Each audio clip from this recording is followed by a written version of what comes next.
may good news. Natutuwa naman ako dahil siyempre, basta ikabubuti ninyo. Wala akong pangalan sa ibang politiko. Maynila muna. Tingnan po ninyo. Diba, dumating dito sa presidente, nagkaibig. Tapos sinutuksan niya NHA, nagkaibig. Yung siyudad ng Maynila, nagkaibig. Paldo. Wala naman lagi yung sulugin yung palo. Wow! Hindi. Ang good news, kaya ko kayo pinatawag agad, dahil nagpadagdag si Presidente para sa inyo. Kaya, yung pagdating, sabi ko, asikasin kagad yung papel para ibigay natin sa lalong madaling panahon.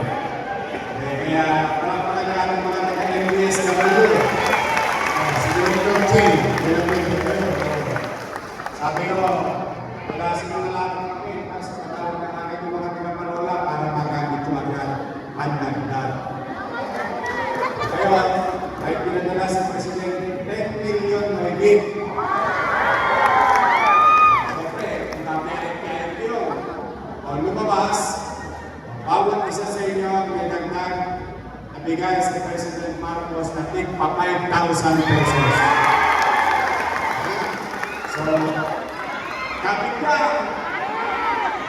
kuyawa ang Diyos, basta ko, lagi kong ulit-ulitin. Kahit na magulo ang politika sa nasyonal, basta tayo dito sa Manila, chill-chill lang. Enjoy sa enjoys. Ang importante, makatawid tayo sa sumbiran, sa pagsubo, at sa pamumuhay. Yun ang mahalaga sa akin. Kasi yun ay obligasyon ko sa inyo. Kaya kahit na manghihimod ako ng manghihimod ng wepax sa may wepax, okay lang kasi sa pakikinabangan ng taga-Maynila. Kaya ngayon, hindi na namin matatagalin ni Vice Mayor Chia Chesa at ang inyong mga pusiyan na nabandi dito. Hanapin mo na ako at nagkaroon ako ng dalaga. Sino ba talaga sa inyo? Kasi tinatakot ko si Tuloy. O, si Mayle. O, si Pa. Mga pusiyan natin, natin dito, palakahan na naman sila. Ano ba na? Kaya lahat sila, magayon na naman. Kaya sana, makaraos kayo, makaraos tayo.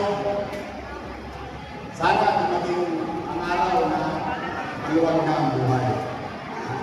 At kung namin na umanakad kayo, hanggang nang dito, ipipilitin ko ng buti. Mag-inam, maging masuko. Para mayawin natin yung pag-araw-araw ng pagkailangan ng tao. So muli, ang hilit ko, sana lagi kayong malusog. Kahit walang pera, basta malusog. Tama ba? Kung walang sakit, para lagi nyo pa rin makasama ang mga pamilya. Mga senior citizen, nasa bahay, lapit na. Matatapos na June. Ano meron sa July? Dalawang kasama. PWD, Solo Pere, senior citizen, UDN, PLN, tapos K-12.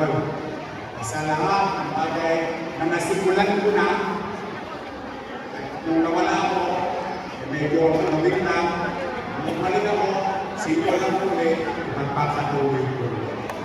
Tuloy-tuloy na. So muli, pagpalain nawa kayo ng buong may kapal. Maraming salamat, President Bongbong Marcos Jr. on behalf of the people of Manila. Saya. Ha? Sabay-sabay. Manila!